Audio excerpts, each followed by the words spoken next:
काकू आणखी थोडी खीर वाढच कशी. वाढ वाढ वाटी भरून वाढ. नाही काय हो बळवंतराव, बातमी जास्त गोड आहे का खीर?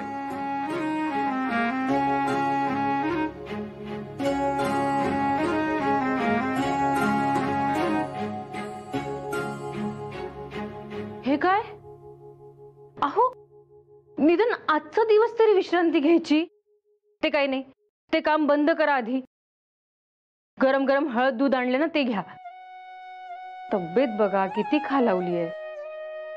विश्रांती घ्यायची आता, दगदग करायची नाही. विश्रांती कसली घेताय यशोदाबाई?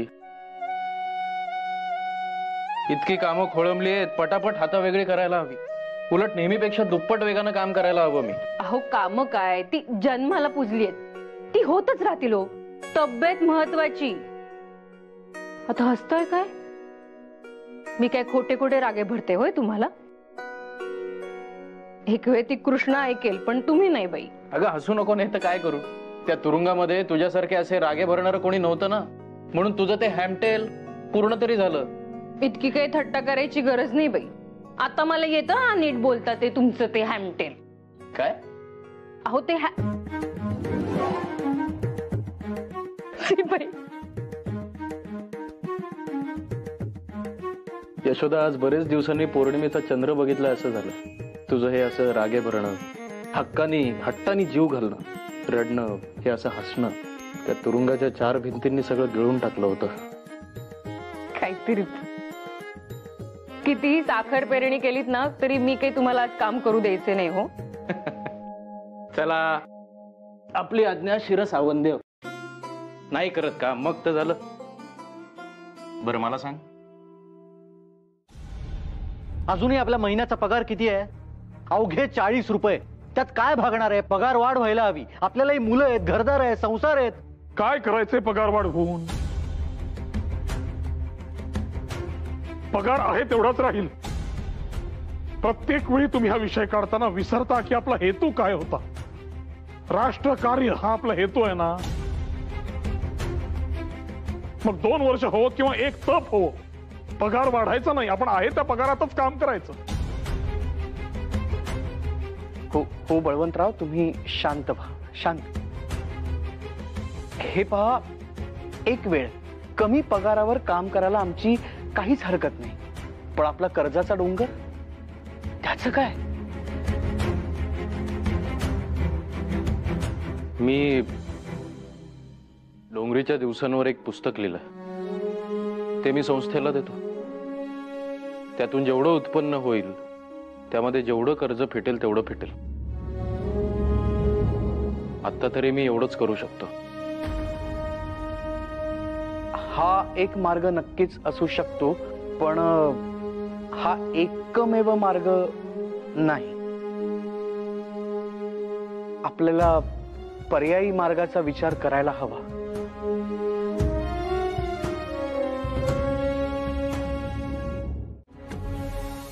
तुमची पुस्तकाची कल्पना मला फार आवडली आगरकर. खरं पाहता माझ्याही डोक्यात आता त्याच संदर्भात विचार सुरू झालाय. खरंच करावं आपण हे, असंच काही करावं. म्हणजे असा एखादा उपक्रम हाती घ्यायला हरकत काय? पण हो, तुम्ही आता जरा घराकडे लक्ष द्या. नाही म्हणजे तिथे जबाबदारी वाढली आहे तुमची. अहो तिथली जबाबदारी वाढते म्हणून काय इथली जबाबदारी झटकून चालेल का? अहो नाही, तसं नाही म्हणत आहे मी. आपण प्रयत्न करतोच आहोत ना. आणि जोवर आपण एकत्र आहोत तोपर्यंत मृत्यूची छाती नाही आपल्यामध्ये अडथळा निर्माण करून आपल्याला घाबरवण्याची. समजलं? आता कसे बोलला 16 आणे. पण पुस्तकाचं काम आलंय कुठवर? पहिली आवृत्ती वाचण्यास उत्सुक आहे. बरं आता तुम्हाला वाटेल काकूचा काय हा अवतार. जाऊ दे, यश दे, जरा 2 घोट पाणी दे. घशाला कोरड पडलीये माझ्या. हो.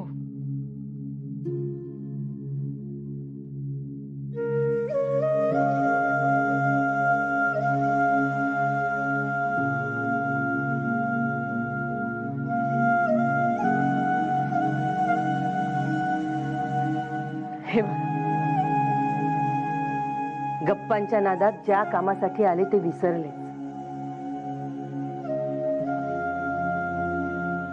बळवंतराव आणि गोपाळराव कधी येणार आहेत? काही कल्पना नाही. मध्यंतरी खटल्यामुळे सगळी कामं रेंगाळली ना, त्यामुळे स्वारी अलीकडे सतत कामातच बुडालेली असते. ना घरी यायची शुद्ध, ना खाण्यापिण्याची.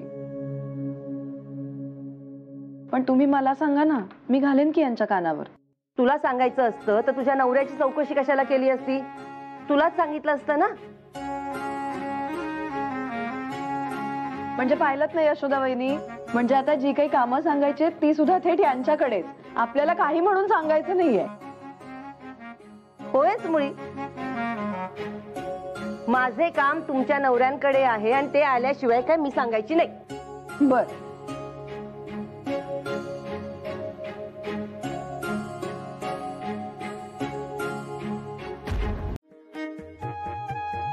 अहो, डोळे झाकता येतात, तोंड बंद करता येतं, पण हे कान देवाने 7 उघडे ठेवलेत ना.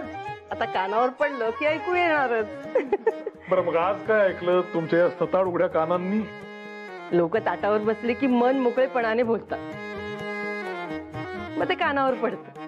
नाही, होऊ दे तुमचा सत्कार, पण मला ना तुम्हाला जेवू घालायचंय, एवढीच माझी इच्छा आहे.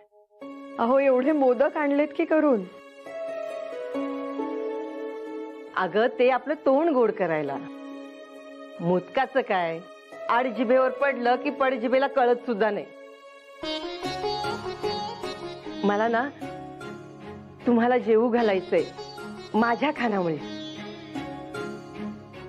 काकू, त्याची खरोखर काही आवश्यकता नाही. अहो, तुम्ही एवढं बोललात हेच खूप आहे आमच्यासाठी. जेवण वगैरे खरंच काही नको. नाही नाही, मी आता तुमचं काहीच ऐकून घ्यायची नाही. हे आडेवेडे तर चालायचेच नाहीत माझ्या पुढे. काकू, खरंच कशाला इतका घाट घालताय तुम्ही? आधीच कमी का कष्ट पडतात तुम्हाला? अगं, कष्ट कसले, घरचे वैरी झाले, जगणं नकोसं केलं होतं, तेव्हा माझ्या पाठीशी कोण उभं होतं? हे दोघेच ना. अहो काकू, त्यात काय मोठस, कर्तव्यच केलं आम्ही आमचं. तुम्ही भामेला आणि वहिनींना मुलीसारख्या वागवता ना, मग आम्ही परके का आहोत? घरच्या माणसासाठी आम्ही इतकंसं केलं तर त्यात काय झालं मोठं? अहो, त्याच मायेनं आणि आपुलकीनं वाटतो की तुमच्यासाठी काहीतरी करावं, तुम्हाला जेवू घालावं. पण मी पडले अशी फुटकी बाई, हातात ना पैसा ना दमडे, त्यात मी विधवा स्त्री.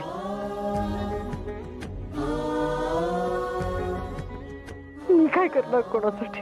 काकू, ठीक आहे, येतो आम्ही दोघं जेवायला. ते अश्रू पुसा बरं आधी. नक्की याल ना? अर्थातच.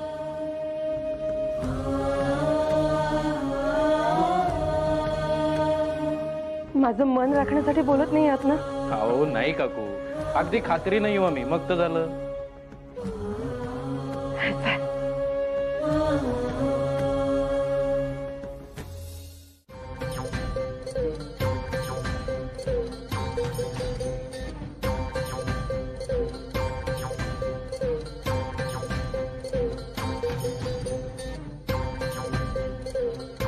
वा बळवंतराव, चालू द्या चालू द्या, माझ्या वाटची तुम्हीच खा.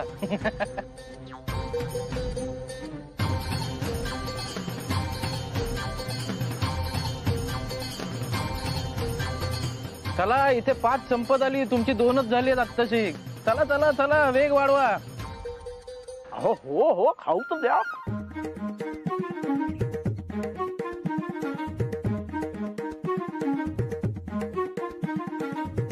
काकू, बळवंतराव पैस जिंकणार वाटतं.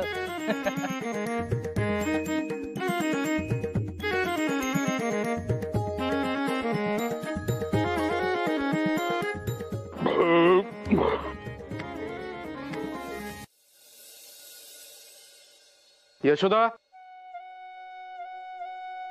यशोदा,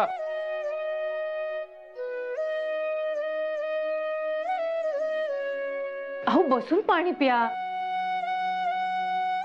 बरं, आज एक गृहस्थ तुमची चौकशी करत दारावर आले होते. कोण गृहस्थ आणि काय सांगितलंस? मी सांगितलं पगडी घरी नाही.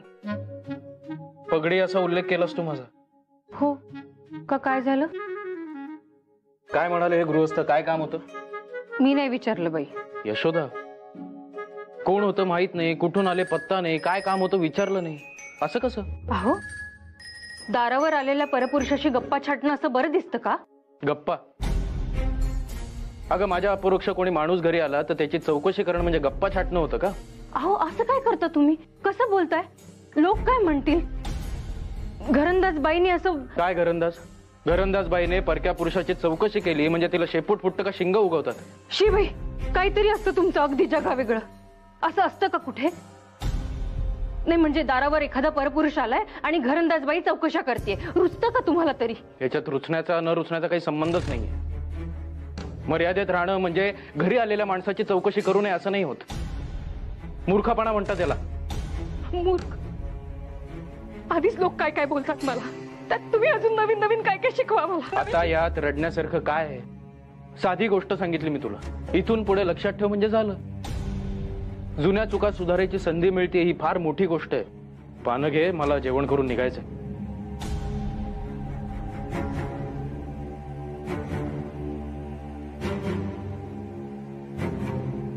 पण तुम्ही आता जे काही बोलत होता ते ऐकलं आम्ही येताना. अगदी योग्य तेच बोलत होतात तुम्ही.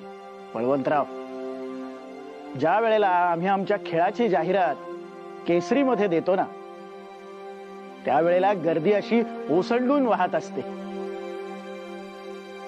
बऱ्याचदा तर अशी वेळ येते की नाट्यगृहाची दारं सुद्धा बंद करून घ्यावी लागतात. बळवंतराव, आम्ही आता ठरवलंय, आमच्या प्रत्येक खेळाची जाहिरात यापुढे आम्ही केसरीमध्येच देणार. वा वा वा वा वा, हे उत्तम झाले बरं का नामजोशी. अण्णासाहेब किर्लोस्कर म्हणजे आपले नेहमीचे जाहिरातदार. तुमच्या समक्ष त्यांनी आता केसरीचं कौतुक केलंय. बरं अण्णासाहेब, माफ करा, पण मला आता तातडीनं शाळेत जावं लागणार आहे.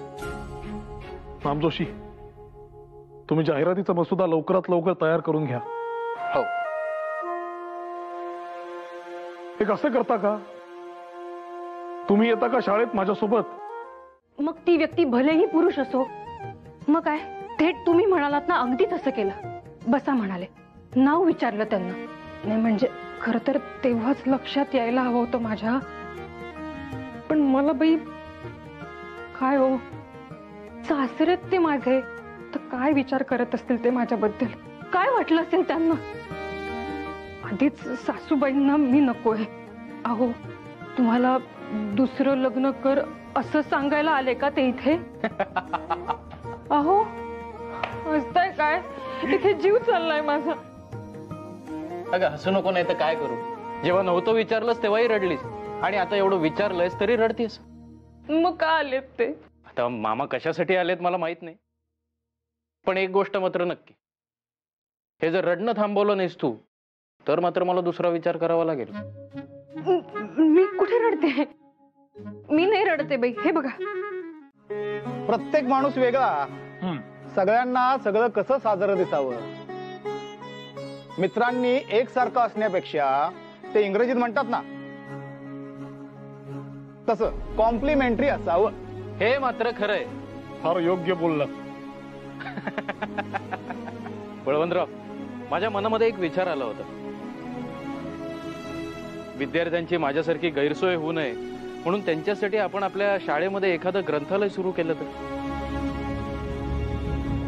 काय वाटतं तुम्हाला? कल्पना तर फारच स्तुत्य आहे, परंतु हे कसं करायचं डोक्यात आहे. हा, ते मात्र तुमच्या कुबेराच्या हातामध्ये. आता तो प्रसन्न झाला तरच ते शक्य आहे. हे मात्र अगदी खरं.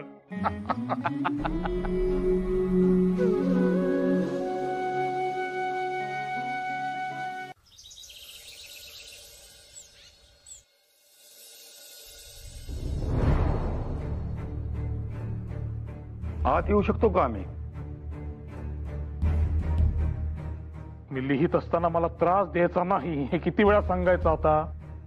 बरं मग नंतर येऊ का?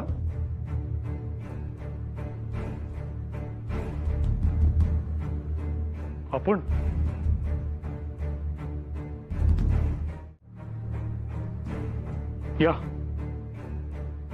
या बसा.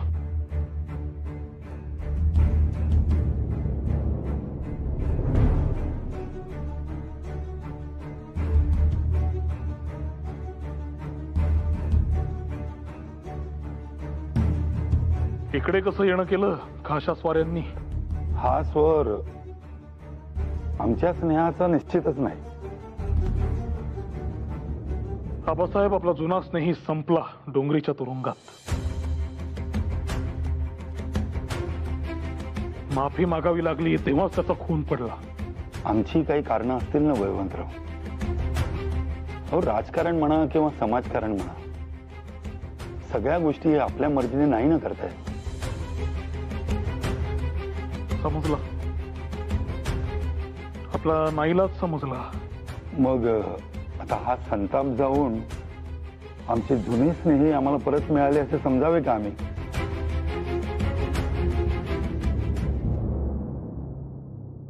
असं म्हणायला हरकत नाही. चला, मनावरचे ओझे उतरल्यासारखे वाटते. कसं आहे आबासाहेब, झाले गेले विसरून जाणे इष्ट. चला, आपल्या आपल्या स्नेहाचा नवा अध्याय सुरू करूया. बळवंतराव, हो बळवंतराव. साहेब,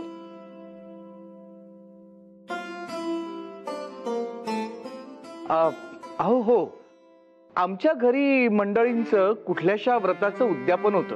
धोशा चालला होता, जेवून जा जेवून जा म्हटलं. जेवणावळी उठवायला इथं कुणालाही वेळ नाही. प्रसाद बांधून द्यावा. काय आहे, प्रसाद चार चौघात वाटला की पुण्यही मिळतं. आणि आज इथं दोन जुन्या स्नेहांची नव्यानं दिलजमाई झालेली आहे. याहून उत्तम योग तो कोणता? घ्या घ्या घ्या.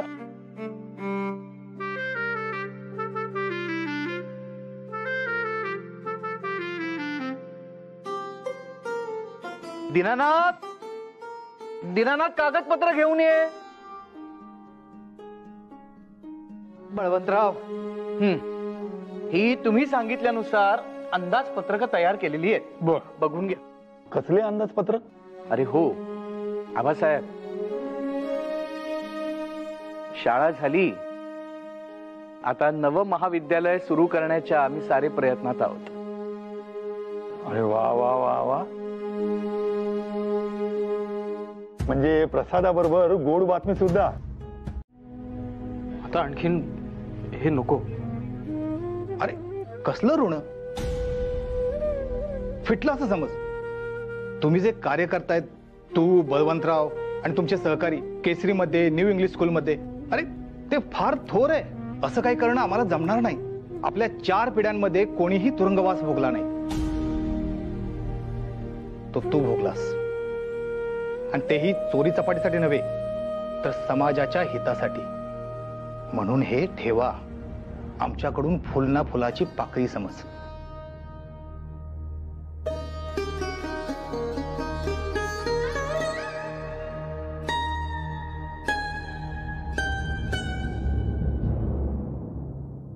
शाळेच्या स्थापनेवेळी इंग्रज सरकारच्या कागदपत्रांचा. हे टपाल आलंय. टपाल? सरकारी शिक्का? अरे बापरे, खटला मिटला. नवं कुठलं संकट उद्भवलं नसलं म्हणजे मिळवली. आपण महाविद्यालयासाठी परवानगी मागितली होती,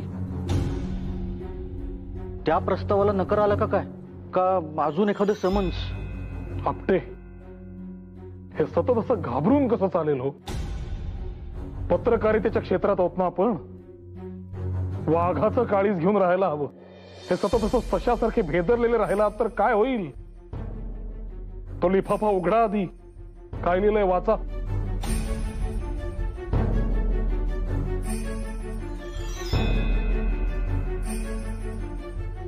सरकारी आदेश आहे. यात असं लिहिलंय की लॉर्ड रिपन यांनी एक नवीन कायदा केलाय आणि त्याची सविस्तर माहिती देणारा कागद या पत्रासोबत जोडलाय.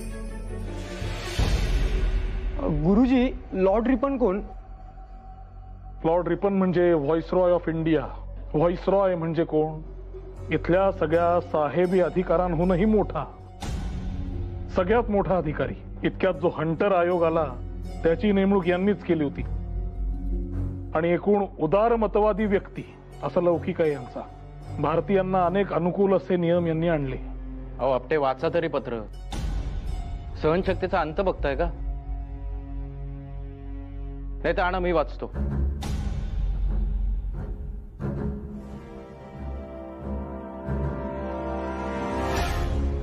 अहो इथं आनंदाची बातमी आहे.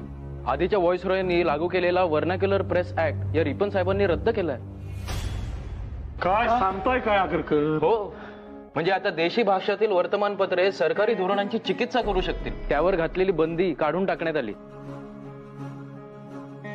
वा वा वा, उत्तम. खरोखरच आनंदाची बातमी आहे आपल्यासाठी. कृष्णा, चल आता हे 4 घास खायचे पटकन. कृष्णा, हे 4 घास आता संपवले नाही तर मी एक धपाटा मारे ना जोरात. आ कर, चल. अगं आ कर ना, खा ना लवकर. का असं वागतेस? मारू एक धपाटा खरंच. ताई, कृष्णा ग, काय हो ताई, काय झालं? अहो बघा ना, अजिबात खात नाहीये, एक घास खात नाहीये. इथे माझ्या अंगात जराही प्राण नाही. सकाळपासून नुसतं खाल्लेलं सगळं उलटून पडतंय. खा ना, जोरात देऊ धपाटा. राहू द्या हो, तिला कशाला. बाळा, कृष्णा इकडे ये इकडे बाळा, ये शाण बाळ. ते लहान पोर, त्याला काय समजतंय. तुम्ही शांत व्हा बरं. कृष्णा बाळा, आईला त्रास होतोय की नाही? हा, मग ती द्या इकडे. मग असं वागणार का तू? नाही ना. आता छोटं बाळ येणार आहे की नाही, मग कृष्णा कोण होणार आहे? कृष्णा ताई होणार आहे. मग ही अशी हट्टी आणि रडकी ताई चालेल का सांग बरं मला? हा, खाणार ना? खाणार? शाण बाळते. हा, आणि तू हसलीस की नाही की मग ते बाळ पण हसणार. हा, अगदी असं. ताई, तुमच्या पोटात काही राहत नाही म्हणालात तुम्ही. हे अन्न काही पचत नाहीये तुम्हाला. मी तुमच्यासाठी लापशी करते. कृष्णा, आता आहे ना आपल्याला एक छोटा भाऊ येणार आहे. मग तो एकदम असं तालेवर होणार. हा, काय बोलताय माहिती? आता बरे घास जात आहेत चटा चटा. म्हणजे काही धावपळ करावी लागलीच तर भाऊजी आहेतच की वाड्यात. मग कसली चिंता. खुशाल जा तुम्ही. खरंच. बर, तू म्हणशील तसं. सातारकर गद्रेंचा वाडा छोटा पडेल की काय असं वाटतं. शेजारी होळकर वाडा पण आहे. तिथेही पत्र पाठवून बघू. थांबा बळवंतराव, सातारकर गद्रे काय म्हणाले? काय घडलं साताऱ्यात? सातारकर गद्रेंनी होकार तर दिलाय, पण त्यांचा वाडा भाऊबंदकीत अडकलाय. इतर बंधूंकडून होकार मिळवला तर काही म्हणणं नाही असं म्हणाले. मग आता काय? चला बडोद्यास. कुठे? बडोदा? अहो बळवंतराव, शेजारी वाटलं का तुम्हाला ते? जाऊन येऊन 2 आठवडे कुठेच नाहीत खात्रीनं. शिवाय बडोद्यातलं काम एका आठवड्यात संपलं तर ठीक, नाहीतर तो वेळ वेगळाच. आणि बळवंतराव, अहो घरी तुमच्या मंडळींचे दिवस भरत आलेत असं कळलंय.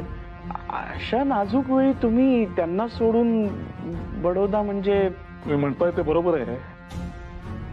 सत्यभामेची चिंता आहेच मनात.